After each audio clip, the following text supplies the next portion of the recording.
रोशनी तक चली जाती थी। हमने संकल्प लिया कि ट्रैकोमा को जड़ से खत्म करेंगे। और मुझे आपको ये बताते हुए बहुत खुशी है कि विश्व स्वास्थ्य संगठन यानी WHO ने भारत को ट्रैकोमा फ्री घोषित कर दिया है। अब भारत ट्रैकोमा मुक्त देश बन चुका है। ये उन लाखों लोगों की मेहनत का फल है जिन्होंने बिना थके, बिना रुके इस बीमारी से लड़ाई लड़ी। ये सफलता हमारे हेल्थ वर्कर्स की है। स्वच्छ भारत अभियान से भी इसे मिटाने में बड़ी मदद मिली। जल जीवन मिशन का भी इस सफलता में बड़ा योगदान रहा। आज जब घर घर नल से साफ पानी पहुंच रहा है तो ऐसी बीमारियों का खतरा कम हो गया है। विश्व स्वास्थ्य संगठन WHO ने भी इस बात की सराहना की है कि भारत ने बीमारी से निपटने के साथ साथ उसके मूल कारणों को भी दूर किया है। साथियों, आज भारत में ज्यादातर आबादी किसी न किसी सोशल प्रोटेक्शन बेनिफिट का फायदा उठा रही है। और अभी हाल ही में इंटरनेशनल लेबर ऑर्गेनाइजेशन ILO की बड़ी अहम रिपोर्ट आई है। इस रिपोर्ट में कहा गया है कि भारत की 64%, 64% से ज्यादा आबादी को अब कोई न कोई सोशल प्रोटेक्शन बेनिफिट जरूर मिल रहा है। सामाजिक सुरक्षा ये दुनिया की सबसे बड़ी कवरेज में से एक है। आज देश के लगभग 95 करोड़ 95 करोड़ लोग किसी ना किसी सोशल सिक्योरिटी योजना का लाभ पा रहे हैं, जबकि 2015 तक 25 करोड़ से भी कम लोगों तक सरकारी योजनाएं पहुंच पाती थी। साथियों, भारत में स्वास्थ्य से लेकर सामाजिक सुरक्षा तक हर क्षेत्र में देश सैचुरेशन की भावना से आगे बढ़ रहा है। ये सामाजिक न्याय की भी उत्तम तस्वीर है। इन सफलताओं ने एक विश्वास जगाया है कि आने वाला समय और बेहतर होगा। हर कदम पर भारत और भी सशक्त होगा। मेरे प्यारे देशवासियों, जन भागीदारी की शक्ति से बड़े बड़े संकटों का मुकाबला किया जा सकता है। मैं आपको एक ऑडियो सुनाता हूं। इस ऑडियो में आपको उस संकट की भयावहता का अंदाजा लगेगा। वो संकट कितना बड़ा था, पहले वो सुनिए, समझिए। आखिर ये जो जुल्म हुआ 2 साल तक, जुल्म तो 5-7 साल से शुरू हो गया था, मगर वो शिखर पर पहुंच गया है 2 साल में, जब इमरजेंसी लोगों पर ठोक दी और अमानुषी बर्ताव लोगों के साथ किया गया। लोगों के स्वतंत्रता के हक छीन लिए गए। अखबारों को कोई स्वतंत्रता न रही। न्यायालय बिल्कुल निर्बल बना दिए गए और जिस ढंग से 1 लाख से ज्यादा लोगों को जेल में बंद कर दिए और फिर अपने मनमानी राज की ओर से होती रही, उसकी मिसाल दुनिया के इतिहास में भी मिलना मुश्किल है। साथियों, ये आवाज देश के पूर्व प्रधानमंत्री श्रीमान मोरारजी भाई देसाई की है। उन्होंने संक्षेप में लेकिन बहुत ही स्पष्ट तरीके से इमरजेंसी के बारे में बताया। आप कल्पना कर सकते हैं वो दौर कैसा था। इमरजेंसी लगाने वालों ने ना सिर्फ हमारे संविधान की हत्या की, बल्कि उनका इरादा न्यायपालिका को भी अपना गुलाम बनाए रखने का था। इस दौरान लोगों को बड़े पैमाने पर प्रताड़ित किया गया था। इसके ऐसे अनेक उदाहरण हैं जिन्हें कभी भी भुलाया नहीं जा सकता। जॉर्ज फर्नांडिस साहब को जंजीरों में बांधा गया था। अनेक लोगों को कठोर यातनाएं दी गई। मिसा के तहत किसी को भी ऐसे ही गिरफ्तार कर लिया जाता था। स्टूडेंट्स को भी परेशान किया गया। अभिव्यक्ति की आजादी का भी गला घोंट दिया गया।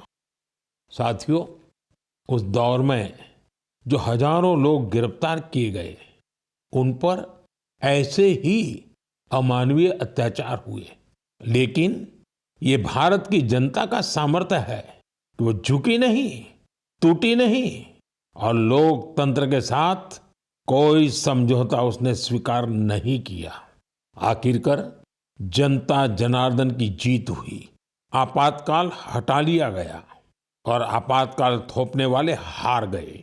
बाबू जगजीवन राम जी ने इस बारे में बहुत ही सशक्त तरीके से अपनी बातें रखी थी। बहनों और भाइयों, पिछला चुनाव चुनाव नहीं था, भारत की जनता का एक महान अभियान था। उस समय के परिस्थितियों को बदल देने का, तानाशाही के धारा को मोड़ देने का और भारत में प्रजातंत्र की बुनियाद को मजबूत कर देने का। अटल जी ने भी तब अपने ही अंदाज में जो कुछ कहा था, वो भी हमें जरूर सुनना चाहिए। बहनों और भाइयों, देश में जो कुछ हुआ उसे केवल चुनाव नहीं कह सकते। एक शांतिपूर्ण क्रांति हुई है। लोक शक्ति की लहर ने लोकतंत्र की हत्या करने वालों को इतिहास के कूड़ेदान में फेंक दिया है। साथियों, देश पर इमरजेंसी थोपे जाने के 50 वर्ष कुछ दिन पहले ही पूरे हुए हैं। हम देशवासियों ने संविधान हत्या दिवस मनाया है। हमें हमेशा उन सभी लोगों को याद करना चाहिए जिन्होंने इमरजेंसी का डटकर मुकाबला किया था। इससे हमें अपने संविधान को सशक्त बनाए रखने के लिए निरंतर सजग रहने की प्रेरणा मिलती है। मेरे प्यारे देशवासियों, आप एक तस्वीर की कल्पना कीजिए। सुबह की धूप पहाड़ियों को छू रही है, धीरे धीरे उजाला मैदानों की ओर बढ़ रहा है और उसी रोशनी के साथ बढ़ रही है फुटबॉल प्रेमियों की टोली। सीटी बजती है और कुछ ही पलों में मैदान तालियों और नारों से गूंज उठता है। हर पास, हर गोल के साथ लोगों का उत्साह बढ़ रहा है। आप सोच रहे होंगे कि कौन सी खूबसूरत दुनिया है। साथियों, ये तस्वीर असम के एक प्रमुख क्षेत्र बोडोलैंड की वास्तविकता है। बोडोलैंड आज अपने एक नए रूप के साथ देश के सामने खड़ा है। यहाँ के युवाओं में जो ऊर्जा है, जो आत्मविश्वास है, वो फुटबॉल के मैदान में सबसे ज्यादा दिखता है। बोडो टेरिटोरियल एरिया में बोडोलैंड कैंप कप का आयोजन हो रहा है। ये सिर्फ एक टूर्नामेंट नहीं है, ये एकता और उम्मीद का उत्सव बन गया है। 3,700 से ज्यादा टीमें, करीब 70,000 खिलाड़ी और उनमें भी बड़ी संख्या में हमारी बेटियों की भागीदारी। ये आंकड़े बोडोलैंड में बड़े बदलाव की गाथा सुना रहे हैं। बोडोलैंड अब देश के खेल नक्शे पर, स्पोर्ट्स के मैप पर अपनी चमक और बढ़ा रहा है। साथियों, एक समय था जब संघर्ष ही यहाँ की पहचान थी। तब यहाँ के युवाओं के लिए रास्ते सीमित थे, लेकिन आज उनकी आंखों में नए सपने हैं और दिलों में आत्मनिर्भरता का हौसला है। यहाँ से निकले फुटबॉल खिलाड़ी अब बड़े स्तर पर अपनी पहचान बना रहे हैं। हालीचरण नारजारी, दुर्गा बोरो, अपूर्वा नारजारी, मनबीर बसुमतारी, ये सिर्फ फुटबॉल खिलाड़ियों के नाम नहीं है, ये उस नई पीढ़ी की पहचान है जिन्होंने बोडोलैंड को मैदान से राष्ट्रीय मंच तक पहुंचाया। इनमें से कई ने सीमित संसाधनों में अभ्यास किया, कई ने कठिन परिस्थितियों में अपने रास्ते बनाए और आज इनका नाम लेकर देश के कितने ही नन्हे बच्चे अपने सपनों की शुरुआत करते हैं। साथियों, अगर हमें अपने सामर्थ्य का विस्तार करना है तो सबसे पहले हमें अपनी फिटनेस और वेलबीइंग पर ध्यान देना होगा। वैसे साथियों, फिटनेस के लिए, ओबेसिटी कम करने के लिए मेरा एक सुझाव आपको याद है ना, खाने में 10% तेल कम करो, मोटापा घटाओ। जब आप फिट होंगे तो जीवन में और ज्यादा सुपर हिट होंगे। मेरे प्यारे देशवासियों, हमारा भारत जिस तरह अपनी क्षेत्रीय, भाषाई और सांस्कृतिक विविधता के लिए जाना जाता है, उसी तरह कला, शिल्प और कौशल की विविधता भी हमारे देश की एक बड़ी खूबी है। आप जिस क्षेत्र में जाएंगे, वहां की कुछ न कुछ खास और लोकल चीज के बारे में आपको पता चलेगा। हम अक्सर मन की बात में देश के ऐसे यूनिक प्रोडक्ट्स के बारे में बात करते हैं। ऐसा ही एक प्रोडक्ट है मेघालय का एरी सिल्क। इसे कुछ दिन पहले ही जीआई टैग मिला है। एरी सिल्क मेघालय के लिए एक धरोहर की तरह है। यहाँ की जनजातियों ने, खासकर खासी समाज के लोगों ने पीढ़ियों से इसे सहेजा भी है और अपने कौशल से समृद्ध भी किया है। इस सिल्क की कई ऐसी खूबियां हैं जो इसे बाकी फैब्रिक से अलग बनाती हैं। इसकी सबसे खास बात है इसे बनाने का तरीका। इस सिल्क को जो रेशम के कीड़े बनाते हैं, उसे हासिल करने के लिए कीड़ों को मारा नहीं जाता है, इसलिए इसे अहिंसा सिल्क भी कहते हैं। आजकल दुनिया में ऐसे प्रोडक्ट्स की डिमांड तेजी से बढ़ रही है जिनमें हिंसा न हो और प्रकृति पर उनका कोई दुष्प्रभाव न पड़े।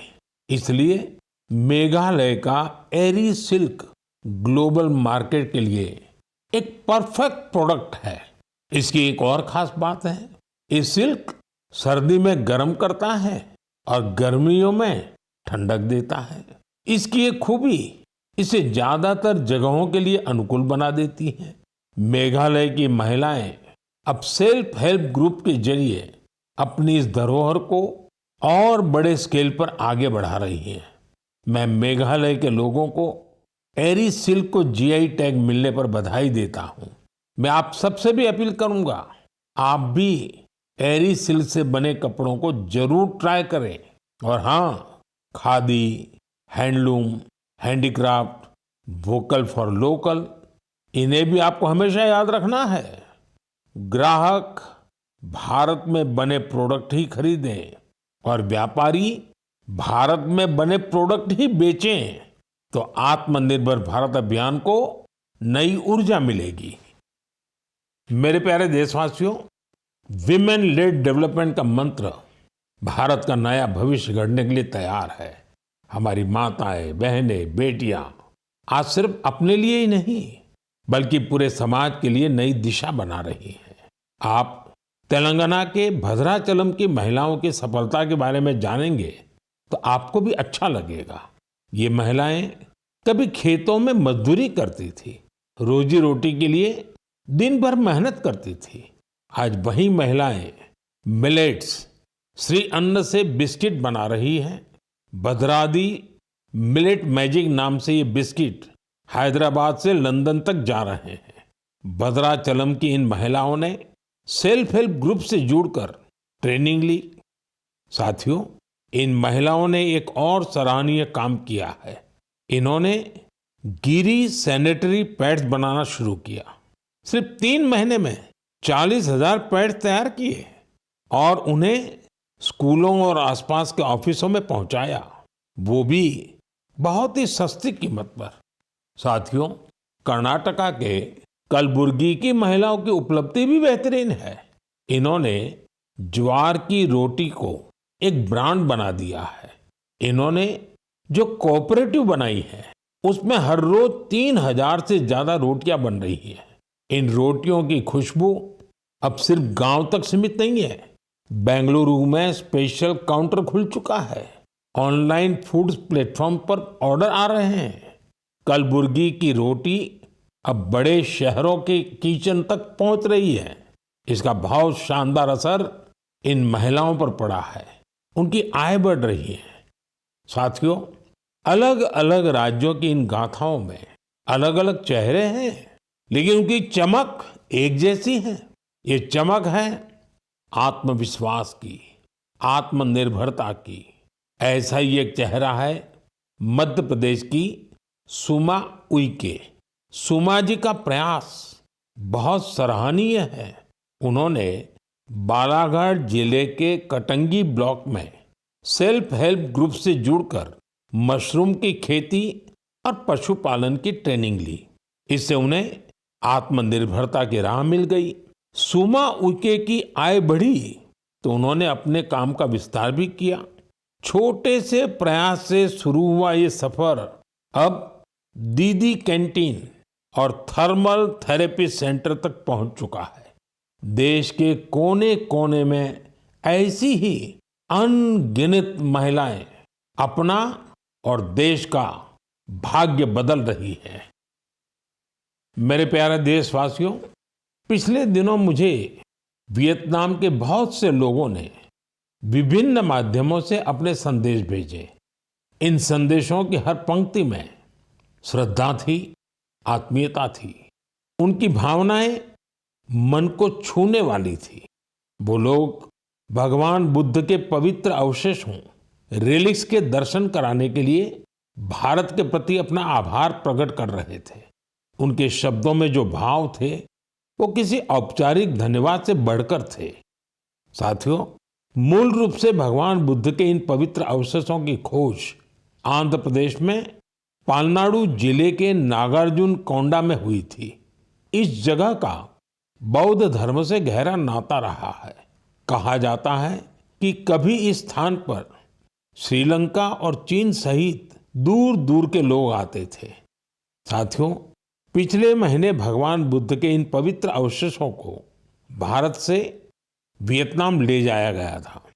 वहां के 9 अलग अलग स्थानों पर इन्हें जनता के दर्शन के लिए रखा गया। भारत की पहल एक तरह से वियतनाम के लिए राष्ट्रीय उत्सव बन गई। आप कल्पना कर सकते हैं, करीब 10 करोड़ लोगों की आबादी वाले वियतनाम में 1.5 करोड़ से ज्यादा लोगों ने भगवान बुद्ध के पवित्र अवशेषों के दर्शन किए। सोशल मीडिया पर जो तस्वीरें और वीडियो मैंने देखे, उन्होंने ये एहसास कराया कि श्रद्धा की कोई सीमा नहीं होती। बारिश हो, तेज धूप हो, लोग घंटों कतारों में खड़े रहे। बच्चे, बुजुर्ग, दिव्यांगजन सभी भाव विभोर थे।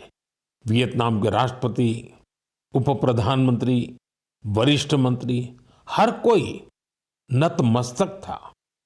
इस यात्रा के प्रति वहां के लोगों में सम्मान का भाव इतना गहरा था कि वियतनाम सरकार ने इसे 12 दिन के लिए और आगे बढ़ाने का आग्रह किया था और इसे भारत ने सहर्ष स्वीकार कर लिया। साथियों, भगवान बुद्ध के विचारों में वो शक्ति है जो देशों, संस्कृतियों और लोगों को एक सूत्र में बांधती है। इससे पहले भगवान बुद्ध के पवित्र अवशेष थाईलैंड और मंगोलिया ले जाए गए थे और वहां भी श्रद्धा का यही भाव देखा गया। मेरा आप सभी से भी आग्रह है कि अपने राज्य के बौद्ध स्थलों की यात्रा अवश्य करें। एक आध्यात्मिक अनुभव होगा, साथ ही हमारी सांस्कृतिक विरासत से जुड़ने का एक सुंदर अवसर भी बनेगा। मेरे प्यारे देशवासियों, इस महीने हम सब ने विश्व पर्यावरण दिवस मनाया।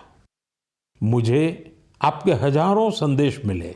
कई लोगों ने अपने आसपास के उन साथियों के बारे में बताया जो अकेले ही पर्यावरण बचाने के लिए निकल पड़े थे और फिर उनके साथ पूरा समाज जुड़ गया। सबका यही योगदान हमारी धरती के लिए बड़ी ताकत बन रहा है।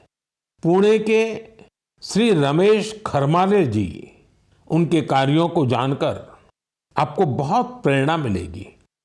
जब हफ्ते के अंत में लोग आराम करते हैं तो रमेश जी और उनका परिवार कुदाल और फावड़ा लेकर निकल पड़ते हैं। जानते हैं कहाँ? जुन्नर की पहाड़ियों की ओर। धूप हो या ऊंची चढ़ाई, उनके कदम रुकते नहीं। वो झाड़ियां साफ करते हैं, पानी रोकने के लिए ट्रेंच खोदते हैं और बीज बोते हैं। उन्होंने सिर्फ 2 महीनों में 70 ट्रेंच बना डाले। रमेश जी ने कई सारे छोटे तालाब बनाए हैं, सैकड़ों पेड़ लगाए हैं। वो एक ऑक्सीजन पार्क भी बनवा रहे हैं। नतीजा ये हुआ कि यहाँ अब पक्षी लौटने लगे हैं, वन्य जीवन को नई सांसें मिल रही हैं। साथियों, पर्यावरण के लिए एक और सुंदर पहल देखने को मिली है गुजरात के अहमदाबाद शहर में। यहाँ नगर निगम ने मिशन फॉर मिलियन ट्रीज अभियान शुरू किया है। लक्ष्य है लाखों पेड़ लगाना। इस अभियान की एक खास बात है सिंदूर वन। यह वन ऑपरेशन सिंदूर के वीरों को समर्पित है। सिंदूर के पौधे उन बहादुरों की याद में लगाए जा रहे हैं जिन्होंने देश के लिए सब कुछ समर्पित कर दिया। यहाँ एक और अभियान को नई गति दी जा रही है, एक पेड़ मां के नाम। इस अभियान के तहत देश में करोड़ों पेड़ लगाए जा चुके हैं।